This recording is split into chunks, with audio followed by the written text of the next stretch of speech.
Welcome to the Convergence Podcast. I'm your host, Ashok Shivanan. The core of customer centricity is, what's the customer trying to do? How can we make it possible for them to do that thing in the way they want, in a way that's easier, better, faster, or in some way creates more value for them? On this show, we'll deconstruct the best practices, principles, and the underlying philosophies behind the most engaged product teams who ship the most successful products.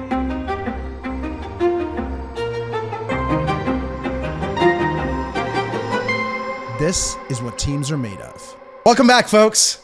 On this episode, we are joined by Josh Seiden.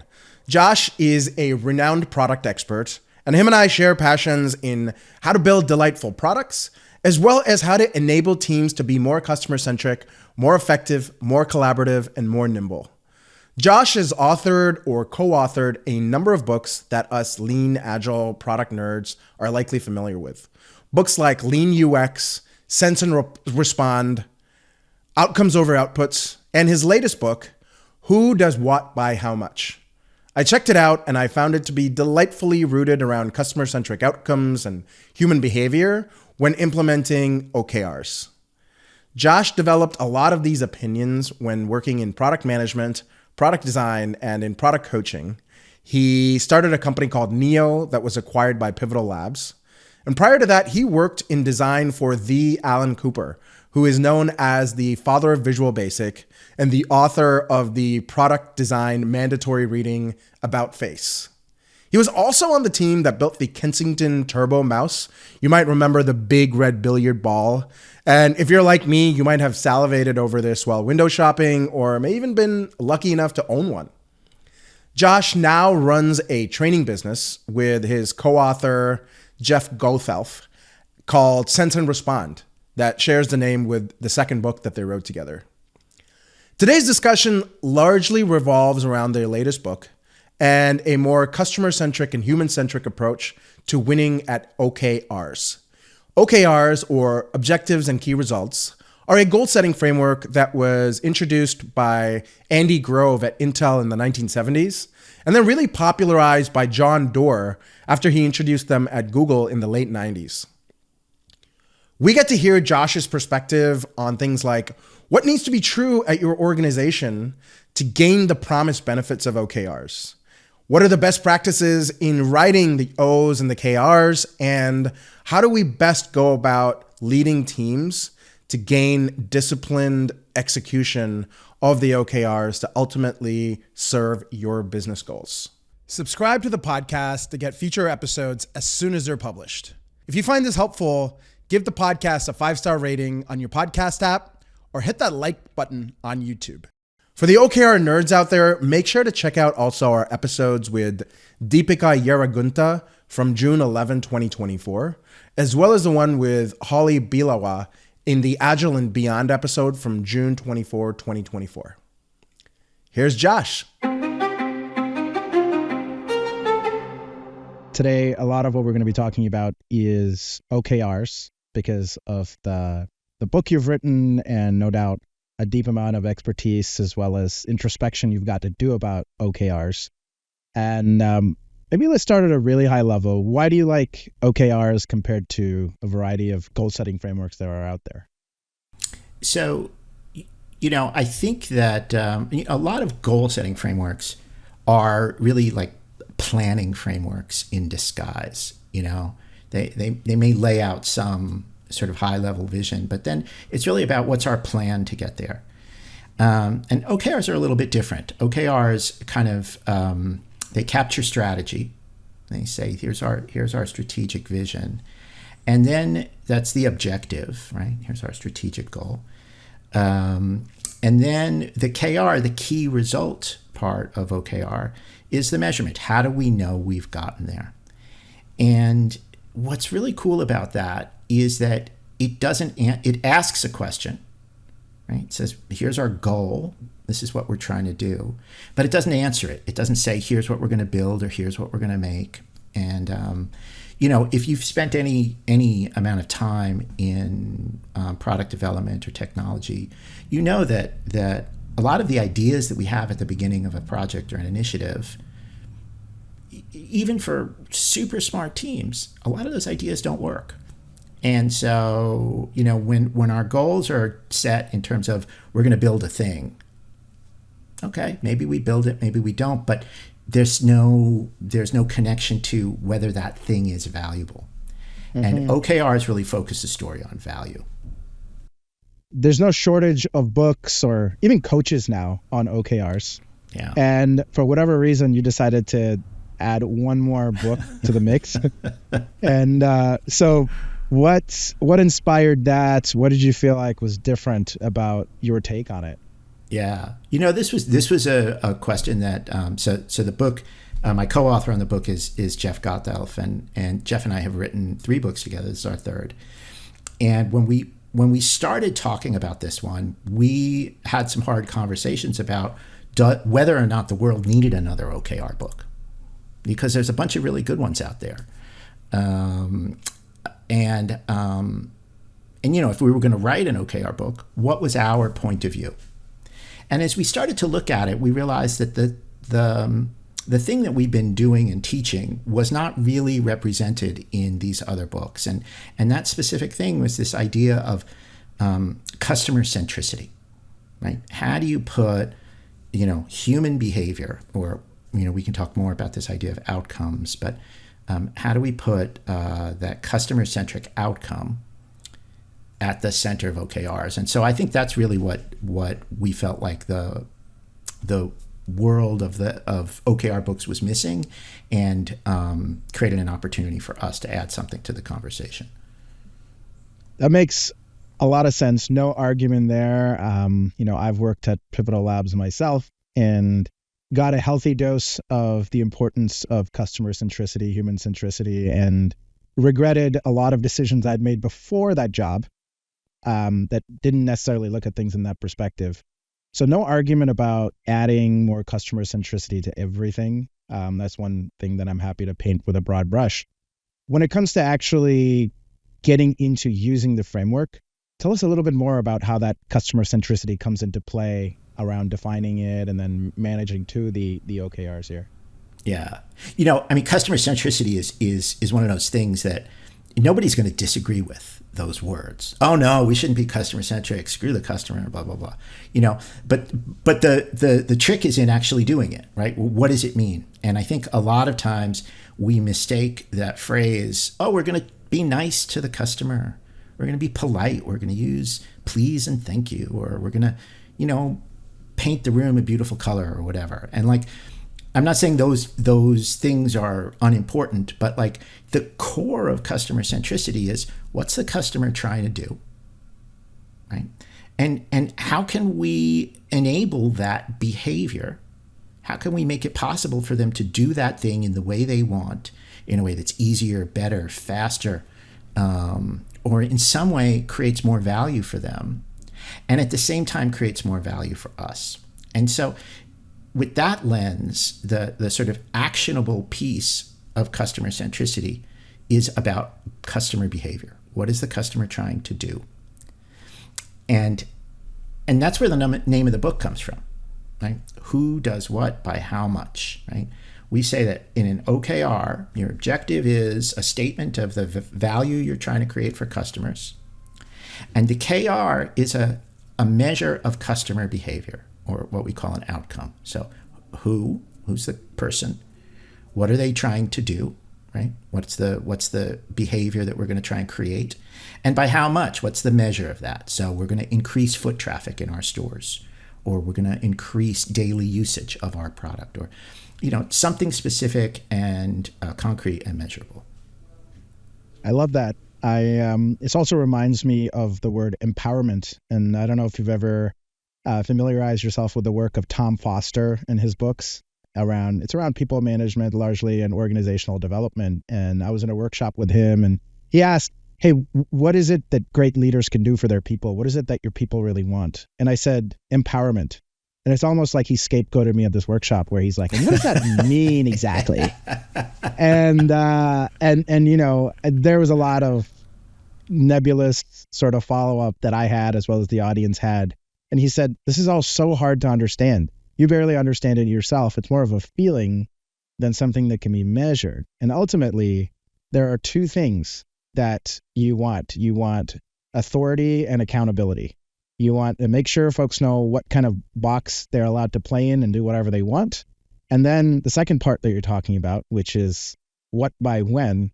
And those are the two things that add up to this feeling of empowerment. And at the same time, way more actionable, measurable as a leader. You can check if you're clarifying accountability and authority that way. And I love it. It seems very aligned there. So speaking of the organization, there are certainly a number of folks, maybe similar to Agile, OKRs a little bit newer maybe, but what I see similar is a lot of folks look around and give it some sort of shot.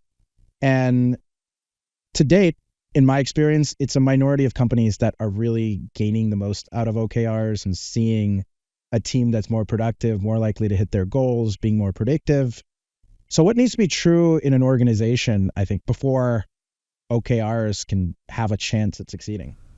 I almost want to start like before the organization and just talk about what we've learned about successful adoptions of OKRs, which is that no one gets it right out of the box, right? We talked to lots and lots of companies in our research for this book, and everybody reported a similar experience, which is that the first implementation, wasn't as successful as they hoped. Now, there were usually germs, seeds of something good there, right? For example, we talked to Infobip. They've been iterating on their OKR process for, more than 5 years, right? And every year they learn something and they make a change, and they learn something and they make a change. And this is a pattern that we saw over and over again. So like one of the things that has to be true at the organizational level is just starting with the understanding that it's a journey and it's going to take time to get right. And so if your organization is an organization that likes and expects and only tolerates sort of silver bullet kind of thinking, this is not for you. And from a cultural standpoint, if there are leaders out there that are maybe worried about it, they want to change, they don't know what to get started, or know that, hey, you know what, I'm moving away from the silver bullet thinking, what's the advice to the leaders there to foster a better environment where this kind of journey or iterative approach would succeed? So there's some advice that we give to in the book about getting started. The first is understand your why. Like start with why. Why are we implementing OKRs? There are a lot of things that OKRs can do for an organization, and sort of the way that you the goal there is going to influence the way you implement them. And being able to tell a story about the why is really important for leaders. So being clear, are we trying to create more accountability? Are we trying to create more transparency? Are we trying to create more alignment? Like what's the reason for the tool? That's the first thing. The second thing is start small, and start small with a kind of a stacked deck, right? So we're not going to roll this out to the entire organization in the first iteration. What we're going to do is we're going to start with a pilot team or a pilot group, right? A small number of highly capable people who like change, because our goal is to succeed, right? And so you want to sort of stack the deck and pick places where you're likely to be able to get wins, because you're certainly going to find the obstacles. So you need to get some wins along the way. And so start with why, start small, stack the deck, and then be prepared to sort of iterate with their process as you go. I love the start small and also stacking the deck. As well as I do during our work at Pivotal, doing kind of large-scale enterprise transformation, there were certainly executives that we worked with that would say, no, this is our worst team. If you can fix them, you can fix anyone. And we'd have to kind of work with them around, no, why don't you help us work with your best team that you don't think can't do any better? And if you can make them better, not only do you prove out that this can work, but also you will prove out to everybody else in your organization that it works in-house, so that everyone else has some level of, call it self-efficacy or internal confidence that this isn't just something for LinkedIn and Google and Facebook. It's something that can happen right here at our larger company that isn't necessarily a tech company, right? Fostering an engaged product organization and aligning them with the principles around lean, human-centered design, and Agile will more than likely lead to successful business outcomes for your organization. But getting started or getting unblocked can be hard. This podcast is brought to you by the player coaches over at Integral. They help ambitious companies like you build amazing product teams and ship products in artificial intelligence, cloud, web, and mobile. Listeners to the podcast can head on over to integral.io/convergence and get a free product success lab. During this session, the Integral team will facilitate a problem-solving exercise that gives you clarity and confidence to solve a product, design, or engineering problem. That's integral.io/convergence. Now, back to the show. Tell us a little bit about your background and how you got to where you are. I've spent most of my career working in technology and product development as either a product manager or a designer or a coach working with product teams. And so my interest is really in, how do we put great stuff in the world, and how can teams be more effective, more collaborative, more agile, more aligned to strategy, and more customer and user centric. Tell us about the different roles or any companies we may have heard of along the way that you got to work at. If you go way back, the first company I worked at was a company called Kensington. I worked on a product called Turbo Mouse. We made the best trackball in the world, as far as I'm concerned, and that was a cool intro to the industry because I worked on software and hardware and lots of fun stuff. I worked for my first real design job was for a guy named Alan Cooper, who had, I think, a pretty groundbreaking software design studio in Silicon Valley in the 90s, and wrote a book called About Face, which I think every software designer should know. I moved to New York. I worked on Wall Street for a while. I opened a company called Neo. It was a studio that built digital products, and which ultimately we sold to Pivotal Labs. So I'm let's say I'm a fellow traveler with the world of Pivotal Labs. Going back to your question about the why, and I'm going to maybe have you try and put your designer hat on and do a little bit of sort of qualitative measurement. Things like accountability are maybe hard to measure.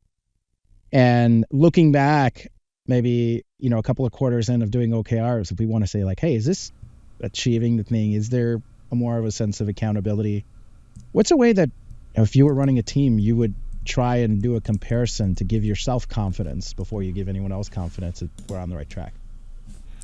One of the things that happens with goal setting is we can come together in a room and we can say, like with your story about empowerment, right? We want to create an empowered team, or we want to create more accountability in the organization. And again, you can't argue with those things, but how do you make them real, right? Well, one way that you can make them real is you can say, when our teams are more accountable, what will they be doing differently, right? And so what are the behaviors associated with highly accountable teams, right? Well, maybe they proactively check in every week. Maybe they set milestones and hit them. Whatever that behavior is. And so when we say we want a more accountable organization, right? When we use OKRs, we're going to be more accountable. What we do with our clients is we say, okay, we're going to write an OKR for our OKR implementation that will tell us that we're actually making progress towards our organizational goals, right? And then we're measuring the behavior that we're seeing in the organization to tell us whether, we're actually making progress on this stuff. Yeah, 100%. And there's that meta element of getting better at getting better that comes into play here, where you can maybe learn a little bit more about OKRs by having an OKR for the implementation. On the other hand, it could also get really convoluted and overcomplicated, right? Because you've got 2 layers of abstraction you're working on. What's some best practices where if you were to go in and read a team's OKRs or you're reading your own, you feel like, hey, these are well-defined, well-written, both on the objective as well as the key results? And then what are some maybe cautions around being overly simplistic, or more likely, I think, around our technical folks being overly complicated around going about it? So there are a couple of kind of, I think, useful guidelines, heuristics, whatever you want to call them. Most teams should have one OKR. Okay. One OKR, single objective, somewhere between 3, 4, maybe 5 key results associated with that one objective. And the idea is that an OKR represents your main area of focus for that time period. It's not 100% of the work you're going to do. So if you're writing an OKR for everything you're doing it wrong, right? Yeah, we've got these other KPIs. Maybe we're responsible for some other part of the business. We've got numbers that we're measuring, but our OKR is our single focus. So that's one rule. The second is the objective inspiring, and is the objective expressing value that we're creating for our customer? We should talk about that word customer in a couple minutes, but is the objective inspiring and creating expressed in terms of where we can see the connection to customer value? And then the third big rule is that the key results, they must be measures of what we call outcomes, right? So measurable changes in human behavior that create value, or who does what by how much, right? So that's the first line of sort of self-check, right, that we recommend is just kind of looking at those 3 rules. And that's hard. Like that by itself, if you get that right, that's a hard starting point. So before we dig deeper, can you make this just a little bit more tangible with some examples of inspiring, not inspiring, having more than 3 to 5? That one's easier to understand in terms of key results to an objective ratio. So do you have some examples of good versus bad on any of those, or better versus not better? I'm going to make up an OKR example for you here, but this is a story about Tesla. Okay. And so OKRs express strategy, right? And so strategy is, we have an obstacle to overcome. How are we going to overcome it? And so in the earliest days of Tesla, one of the obstacles that they faced is that electric cars were not perceived as sexy. They were super uncool. They were like nerdy, slow, underperforming vehicles. And so how do you address that challenge? Well, the first car that Tesla worked on was their Roadster. They didn't expect to sell that car, certainly not in any high volume. It was not a high volume production car. It was a car aimed directly at the editors of car magazines, right? And what they wanted was to change the public perception by having car magazine editors write enthusiastic stories about how cool this electric Roadster was. Okay. So the objective then, right? The objective might be something inspiring like, make electric cars cool. Right. And so what's the key result, right? And it doesn't say build a Roadster. The objective isn't build a Roadster. And the key result is also not build a Roadster. The objective might be who does what by how much. Get car magazine editors and enthusiasts writing enthusiastic articles about our concept cars, right? In all of the major magazines at least once per quarter.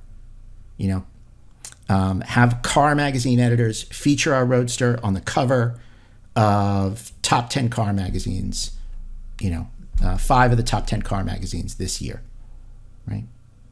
So objective, inspiring, make electric transportation cool, right? Key results, who? Magazine editors. Does what? Write, exciting articles, right? About our car. By how much? 5 out of the top 10 magazines cover us enthusiastically. A very obvious assumption there is that they knew, amongst the tens of thousands of things that were really hard for Tesla to do, that making it cool was, for whatever reason, something that they prioritized that quarter or those 6 months or whatever. And there's some level of prioritization there at a business level that provides the stage for everything else to kind of flow a little bit more smooth. And you and I've probably worked at companies that don't have that articulated at the same level of Tesla. So I'm curious about your opinions around articulating strategy. Yeah, well, so it's an interesting problem when you're writing about OKRs, because OKRs really don't work without a strategy, right? Now, you may have a strategy that you haven't articulated well, and then OKRs can help you articulate it. But, I've worked with companies that really wanted to do OKRs. They really, they thought, we're really having trouble delivering from quarter to quarter on our commitments. And we really think OKRs are going to help us deliver quarter to quarter. And so when I started working with them, my first question with this particular company that I'm thinking of is, okay, let's articulate the strategy so that we can focus on only the most important things, and we can let all these other commitments kind of move into second priority. And what we discovered was that actually they didn't have a well-articulated strategy. They didn't have a strategy. And so what their problem was not in their goal-setting framework. Their problem was they were always thrashing, because somebody was always barging into the room saying, we need to do X, and we need to do Y, and we need to do Z. And they couldn't agree on their priorities. And if you can't do that, you can't write OKRs. So that starting point of being able to have strategic clarity and strategic discipline, OKRs can help you maintain the discipline, but you need the clarity first. And do you think, in terms of coming up with that clarity and strategy, there's maybe some level of overcomplication that comes into play when most of the leaders kind of tend to know what's needed? Absolutely. I mean, strategy is one of those words. I said earlier today with a group of people I was working with, strategy is one of those words that has its own walk-on music. It's like, oh, its strategy is here. You know what I mean? Whereas it's just like strategy is an approach to solving a problem. So let's figure out our approach, right? What's the problem and how are we approaching it? And so, I think strategy really can be as simple as what's our biggest obstacle and what's our policy towards approaching that obstacle, right? With the Tesla story, we're going to make electric cars sexy.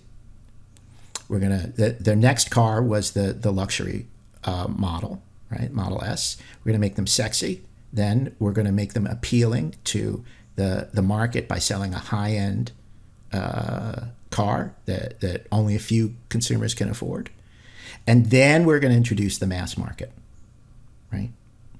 And then follow that with a broader appeal, widen out the appeal, fill out the model line, right? But first make it sexy, then make it something that consumers offer, something that high-end consumers want to buy to reinforce that message, and then address the mass market. That's not a complicated notion, right? I mean, look, they have a lot of other problems. They had a lot of other problems, and they remain a lot of other problems to solving.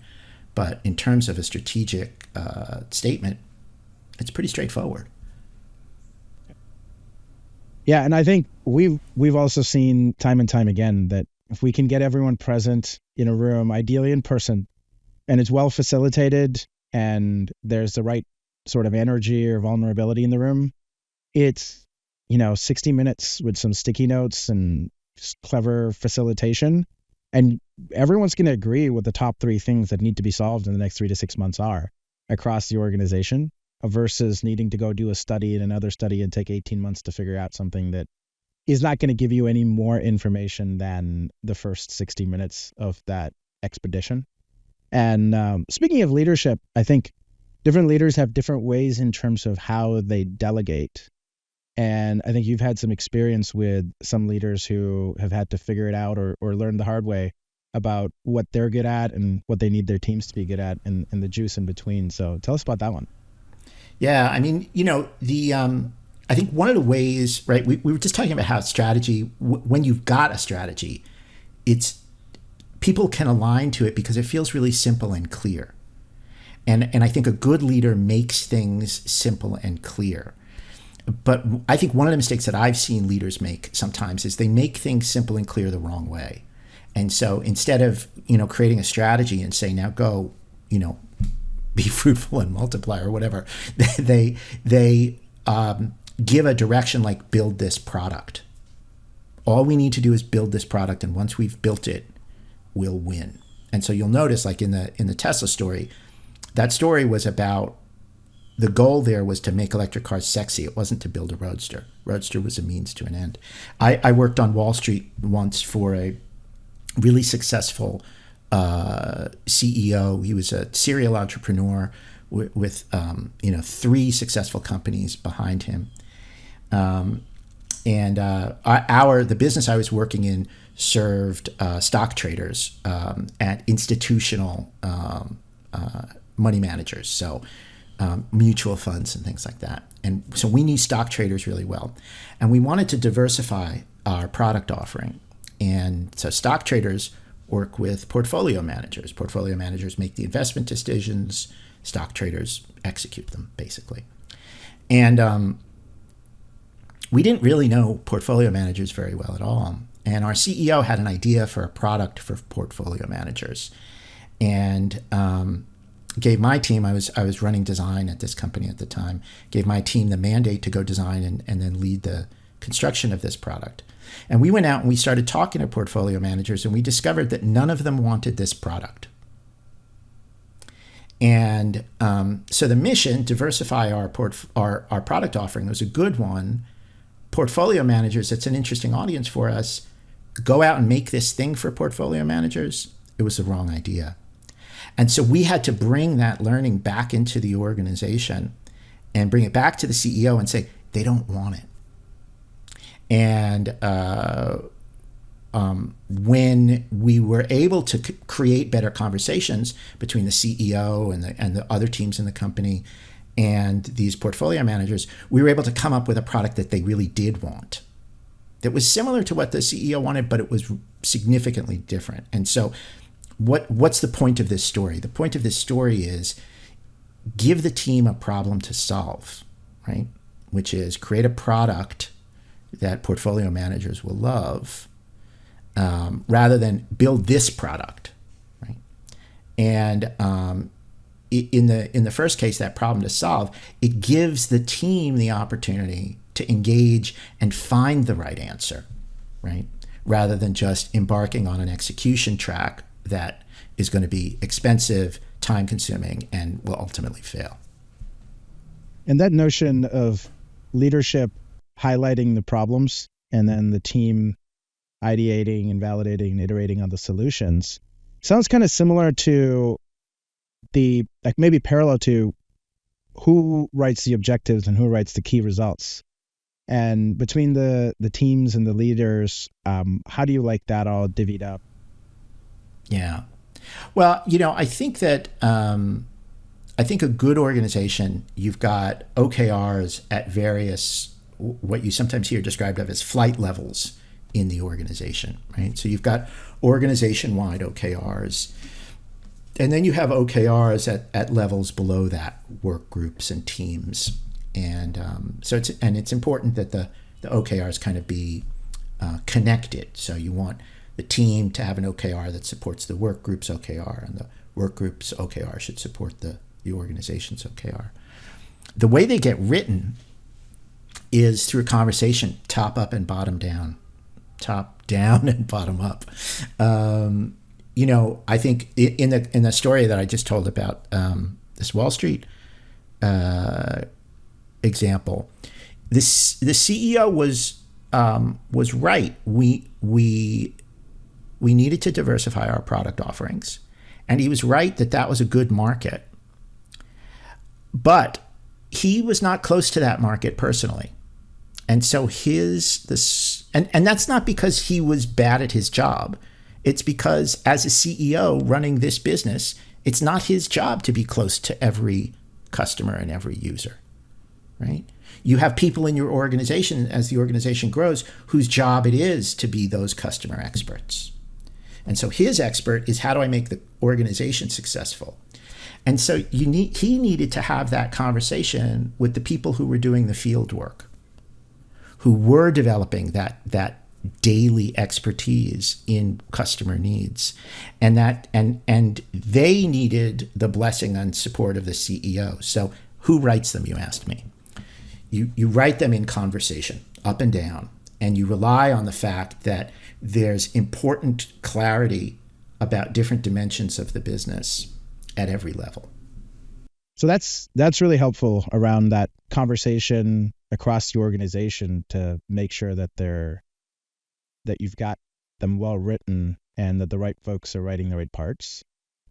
Part of this also is around measuring progress, right? Like in different organizations, I think have different habits around how often they check in to see things are, more than anything else, is it on track or off track for this quarter or this amount of time that we've set this OKR for? And what's your preference there if you were to go in and help someone with measuring the progress of their OKRs? So, in the book, we talk about OKRs being three things. We say they are a goal-setting framework. And so we've been talking about that, right? Objective and key result. The second thing they are is that they're a way of working, a process. And you often hear this process called the OKR cycle. We can talk about the third thing in a moment too, which is that OKRs also are a culture. But your question is really about that process of using OKRs. And so there's a pretty well-established rhythm for using OKRs. You set OKRs at an organizational level annually. You check in quarterly. You check in monthly, and teams should be checking in every week or two. It kind of depends on the team, right? And so that rhythm of frequent, we'll call it every sprint or every week meetings, weekly, monthly, quarterly, annual. That's your meeting rhythm that kind of is the OKR cycle. And at each one of those points, you're checking in on progress, and you're checking in with kind of a different group of folks and kind of different roles.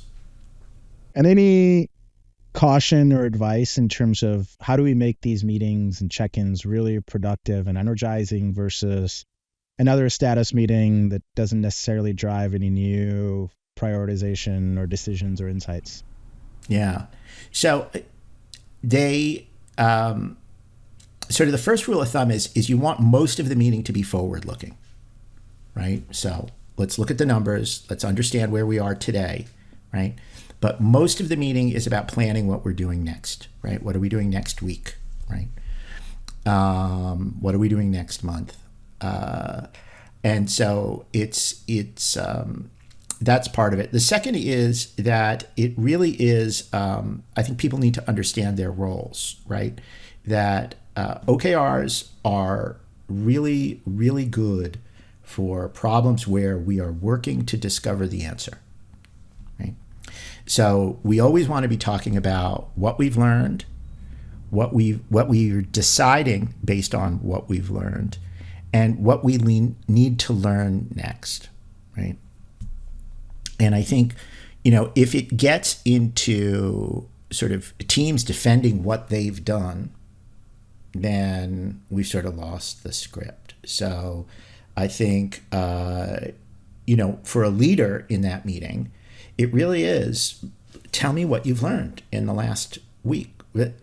Let's say, tell me what you've learned in the last month, because that's really where the weekly meetings are for the team. That's it, right? But it's that monthly meeting where we're sort of having a more formal presentation to leadership. The questions around leadership are, what have you learned? What have you decided based on what you've learned? And what do you need to learn next? Right? And then the next question is, how can I help? Right? But that what do we need to learn next is really the focus of the meeting.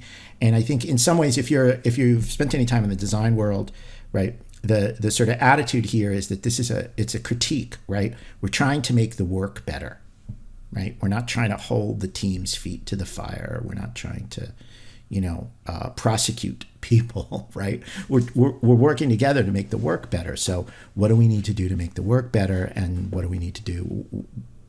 Where's the learning focus for the next period?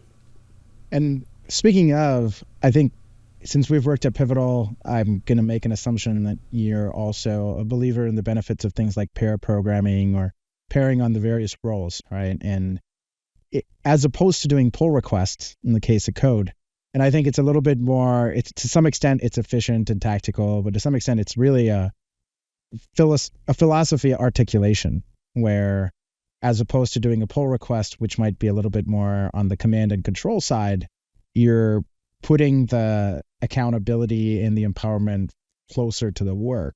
And I'm curious when it comes to OKRs, if you've got any thoughts on peer review within the team or peer review across teams versus management to the teams. So, I will say, like, my work on this got started, more than 10 years ago now. Jeff and I wrote our first book together, which is a book called Lean UX. And it was trying to solve the problem of how teams, not just UX people, but designers, product people, technologists, how they could work together in an agile context to make great products. And so the starting point there was team cross-functional collaboration. We're making these decisions together, right? This isn't a product manager writing stories and everybody picking up tickets, right? This is a team making plans and executing together. The feedback that we got from that book was sort of overwhelming feedback was, look, we like the idea of working this way. Folks, I think it was generally met with a really positive reception. And people said, there are things that you write about in this book that we can change as individual contributors, as teams, things that we control as teams. But there are things that we don't control in the organization, right? And so we can be more agile as a team. We can be leaner as a team, but our organization isn't agile and lean, right? And so there's only so much we can do. And so one of the questions that we've been looking for is, how do we systematize this way of thinking, collaborative, cross-functional, right? Oriented around continuous learning and improvement. How do we make a system like that that's not just for technology product teams, but is for whole organizations? And I think in OKRs, we have a system like that. And so kind of baked into our philosophy is this approach that you're talking about, which is that it's not about command and control. It's about collaboration. It's about bringing minds together, right? So this isn't, my boss writes the OKR and then I do it, right? This is, as a team, we have a conversation with leadership, right? We understand what's important to leadership because they've written an OKR for themselves, right? And then we look at that OKR and we say, how can we as a team best support that? And we have that conversation with our leaders, right? We think the best way we can support that is X. What do you think, right? You have a two-way conversation, and then you kind of ratify that, right? And then you say, okay, good. Now we've got our marching orders. This is your OKR, and this is how we're going to support it, right? And I think it's a viable alternative to command and control that maintains accountability, it maintains alignment, and if you do it right with this rhythm of check-ins, you're also creating transparency. And something that I think really can act as a really great lubricant, but also fairly sophisticated, is our ability to predict, right? How often are we hitting them? How many of the key results did we hit in service of this objective? And I think it's just human nature where if there are teams that tend to more likely hit their goals, we tend to have more trust in them. That all being said, estimation's really hard, and a system where we kind of lose track of the plot. There may be teams out there that are hitting their goals, but not necessarily doing it in this true spirit of how the goals were meant to be written. And in terms of overall outcomes, they're not necessarily winning, but the leading indicators pointed us to the other way. And so what's your take on this estimation and predictability that OKRs very much are rooted around it? Yeah. So, maybe I have two things or two big sort of ideas to share here. The first is measuring things is hard in organizations. Measuring, right? We say that our measures are human behavior. And it's often the case that we don't have good measures of what people are doing, right? And so being able to build those data systems for collecting all the kind of data that we need in order to run this system, that's actually a really big challenge. It's a big hurdle for adopting this. And it's part of the reason why OKRs take time to implement well. Because one of the things you're going to learn in that first iteration is, this is an important thing that we want to measure, and we don't have a way to do that yet.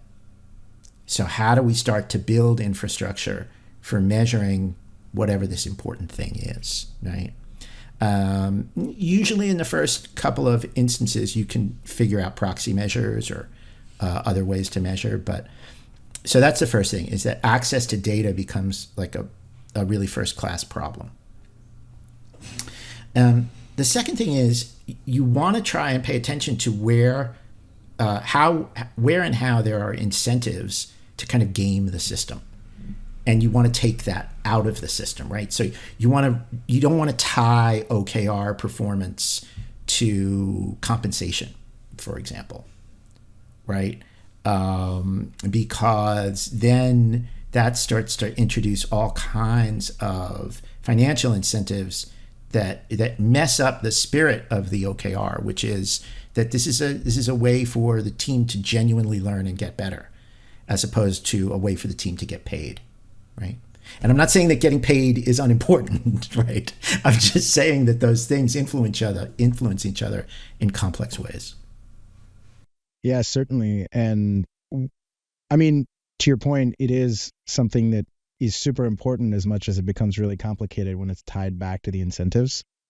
If you were leading a team, I imagine, if someone was routinely hitting their OKRs and doing it genuinely in service of the organization, and your team was better, the company was better, would you argue that that person gets paid more? And what is another way to maybe incorporate these data points, even if it's not a direct math formula that gets applied to what their bonus is?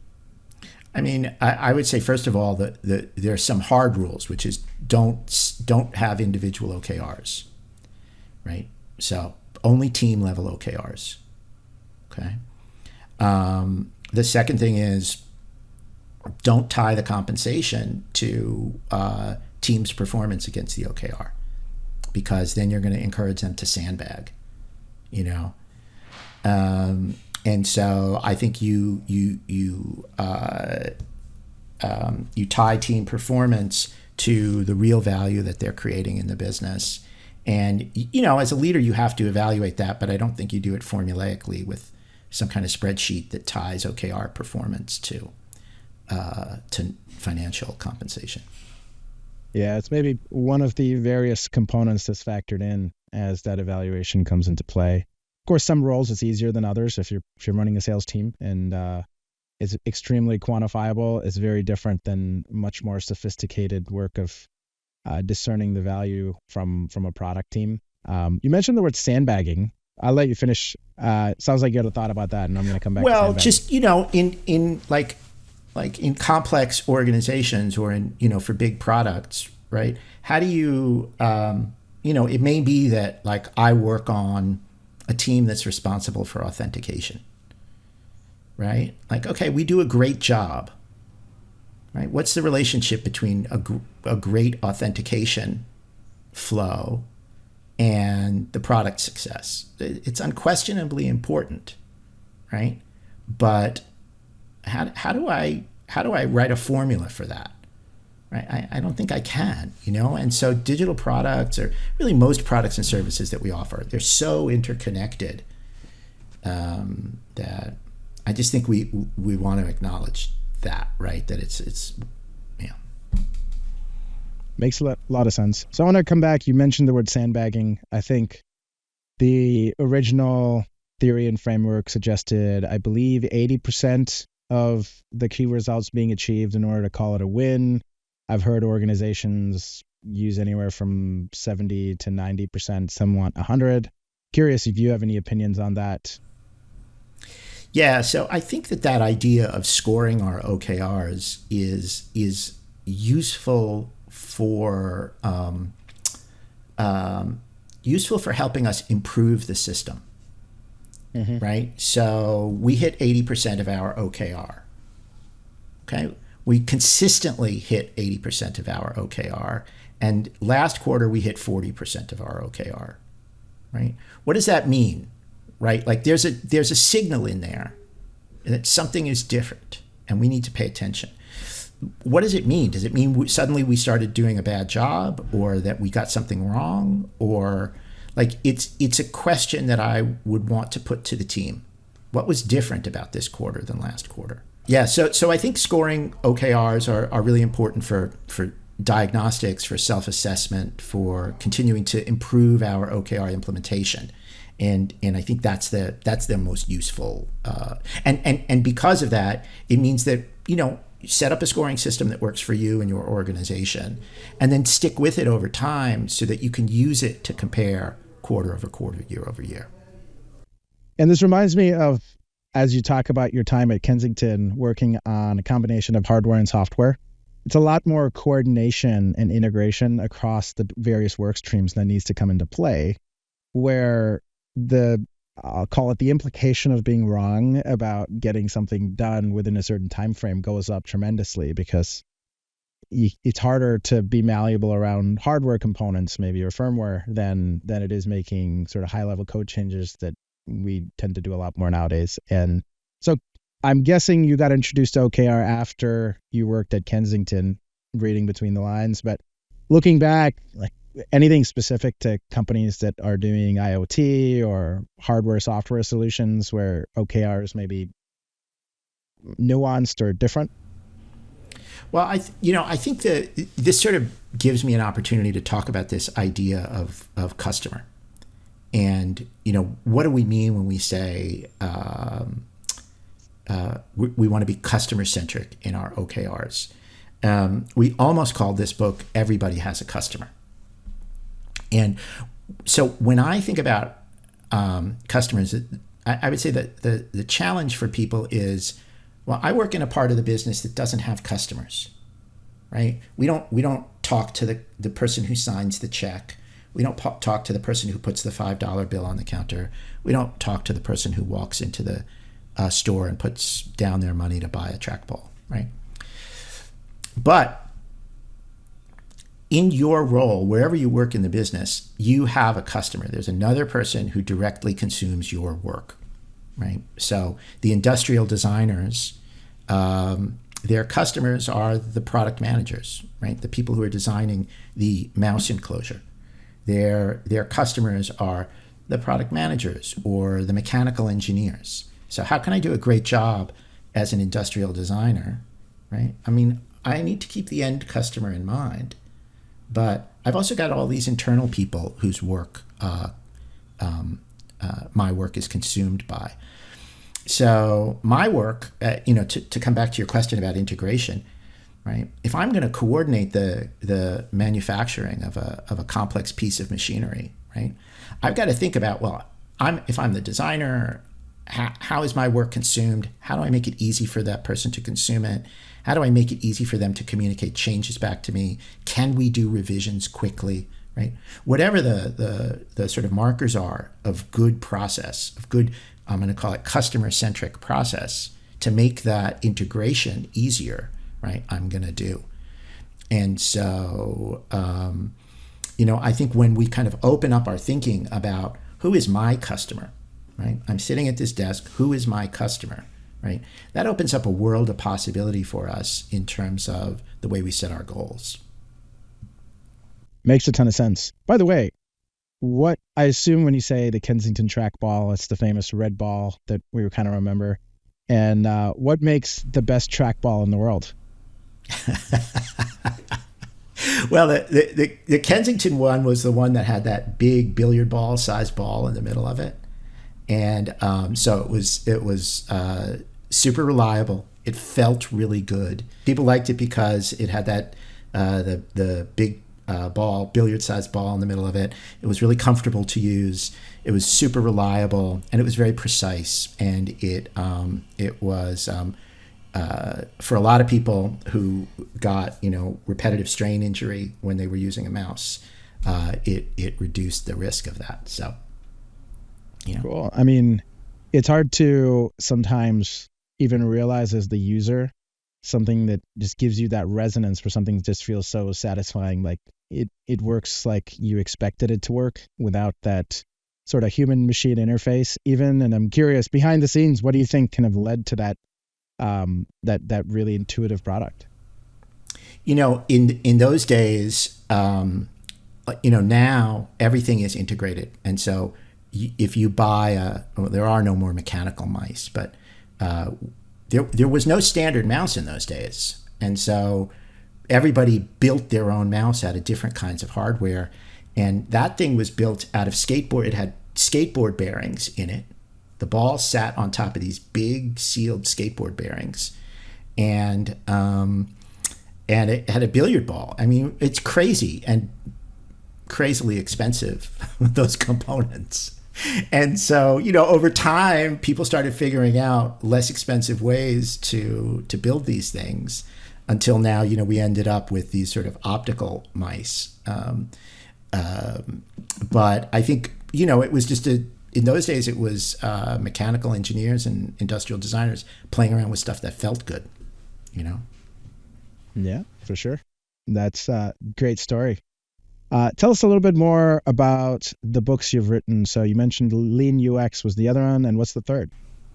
So Jeff and I wrote a second book after Lean UX called Sense and Respond, which has become the name of our training business. And Sense and Respond was written in response to that feedback that we got from Lean UX readers. They said, look, we want to work in an organization where we can implement these ideas. And would you please write a book that explains this stuff to our bosses? And so we tried to do that. In fact, our original mission was to write a book about Agile that didn't use the word Agile. We were fortunate to I think, reach a good audience. We published that on HBR Press. And so we got the business reader for that one. And then I wrote a book by myself after that called Outcomes Over Output, which was exploring this idea of, really what is an outcome. It was sort of written after I'd hit on this formulation in my consulting work of this notion of an outcome being a valuable change in human behavior, valuable and measurable change in human behavior. And so that's a little book that's all about that idea. And then this book was sort of the natural extension, which is, okay, how do we now build a system around these ideas that applies beyond just digital product teams and to really any kind of organization and organizations of really any size. Awesome. So you got lean UX, sense and respond, outcomes and outputs, and the latest one, who does what by how much. What's the best place for folks to find these? OKR-book.com. And you'll find links to all of your favorite resellers for who does what by how much. And we'll make sure to have links in the show notes to how folks can find your books as well as yourself. One question that I like to end the interviews with is around a product that you recently interacted with or service that just totally blew your socks off, gave you that feeling of complete delight. And I'll take an answer from home or work or both. I recently had the opportunity to install a set of office shelves in not in this office, in another office that I work in, and they're made by a company called Vitso, Vitsoe, and they were designed by a famous designer named Dieter Rams, and they are an absolute delight. From the shopping process to the I'm marginally handy person. I'm not a particularly handy person, but the shelves show up. They come with an incredible set of tools for installing them. They're incredibly satisfying and easy to install, and they look beautiful when they're done. So just one of these products where you just feel like every single detail was beautifully considered. Yeah, I have some experience with the Vitso shelves myself. I think I've called it organizational porn, just how the level of detail that they go into, including, did you have them mock-up designs for you? Like you can send a photograph of the wall you want to go it on, and they'll send you back they'll have a human get involved and give you some ideas in terms of which combination of shelves to use. It's a really, I like to use it as an example for designers of designing for the life cycle, right? Because what you describe, right, there's a component of this purchase which is a service design problem, right? You go to the website, you start to make your inquiry, and you get assigned to a human planner. And so you work with this planner back and forth. You go through this process that you describe where they actually design the system for you, right? And then you buy, once you're satisfied, you go back to the website and you click buy, and then, they're building them to order. So it takes a while for them to show up. But then when they get there, they come with, one of the most delightful things is the shelves only come in 2 widths. And what's the problem of installing shelves? You have to make sure they're level, right? So they come with this measurement tool with a built-in level, right? That's custom designed to fit their shelving system. And it's just, And no doubt also just so much more inspiring, especially for a workspace, to have something designed by Dieter Rams around to help inspire the work that you're doing that day, right? Yeah. Awesome. Yeah. Well, hey man, thank you so much for making the time. It's awesome for us to get to catch up again and hear about OKRs and the other work that you're doing. Appreciate it a lot. Well, thank you so much. It's great to talk. So thanks for having me on the show.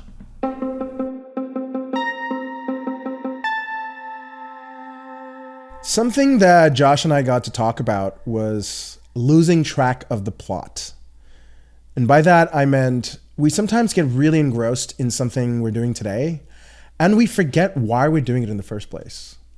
This is something that I find to be extremely important, both on a professional as well as a personal level. On our product teams, we're often trying to optimize our efficiency, whether it's implementing lean, agile, OKRs, or whatever process or framework that you think might help. And I think we can really get caught up in trying to do it really well. Say SAFe or scaled agile framework. And I think there can be a lot of wasted effort and energy that goes into perfecting your SAFe implementation based on what the framework guidelines, rather than pausing, I think, and making sure that we ourselves and the teams that we lead understand why we're doing this, like SAFe, what benefits we can expect from successful implementation, and what behavior changes we'll see amongst our product teams and our customers, and how it ultimately helps our business. And I think there's a few risks if you lose track of the plot. Firstly, I think if we're really busy trying to implement a framework, especially across a large organization, this can take a lot of investment in time and money before you see the results. And this can get difficult to justify to business leaders when they don't see the business outcomes, but they're paying the bills and the investments from your budgets, and end up jeopardizing your transformation efforts that might die on the vine before they see the day of light. Instead, I would much rather advise that you relate that why loud and clear and share it with your business leaders and share it with your product teams so that everyone is best enabled to serve this initiative in service of the business versus serving the framework. I promise you'd much rather win at delighting your customers or growing your business than getting some kind of Boy Scout badge that says you implemented SAFe correctly, even if it doesn't necessarily move the needle on building a better team, a better product, or a better business. Another risk is around team engagement. I'd be willing to bet that a lot more folks on your team will be excited about doing things on their day-to-day and week-to-week when you can tie those activities back to how this improves the lives of your customers, makes the world a better place, or helps build your business. And this is as opposed to folks who care about how precisely you implemented your SAFe at your organization and focus way too much on the framework and lose track of this plot and the overall reasons that you started here. And I think this creates a lot of confusion and uncertainty rather than clarity and confidence that can ultimately unlock the collective creativity on your team. A book that has really shaped my perspective on this is called The Goal by Eliyahu Goldratt. It's a book on operations and theory of constraints that was written in a fiction format. And I probably reread it every couple of years as I need help crystallizing the underlying why of the business we're building, the customers we're serving, or even on a more personal level about why I'm prioritizing my time over one thing over another. And the last thing I think is that if you can't tie the implementation of the framework back to the underlying reason why you've chosen that framework and what you expect to happen in terms of behavior change, it also becomes really hard to pick those places like Josh talked about with stacking the deck, because it's hard to measure where the most meaningful business outcome can happen if you were to do this thing correctly. So check out the book, The Goal, as well as the books written by Josh and his co-authors. Thank you for listening. Check the show notes for links to all of that. And we will see you here at our next episode that goes out next Tuesday.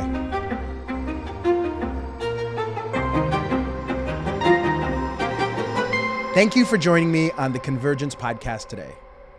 Subscribe to the Convergence Podcast on Apple Podcast, Spotify, YouTube, or wherever you get your content. If you're listening and found this helpful, please give us a 5-star review. And if you're watching on YouTube, hit that like button and tell me what you think about what you heard today. In those days, we had the back cover of Macworld magazine was where we advertised the Kensington trackball. What's the circa time frame here? So I worked there from 1990 to 1996. Okay. We had a copywriter on April Fool's send us a mock-up ad that said, it showed a picture of the trackball and the big ball in the middle of it. It said, "Big, comfortable balls."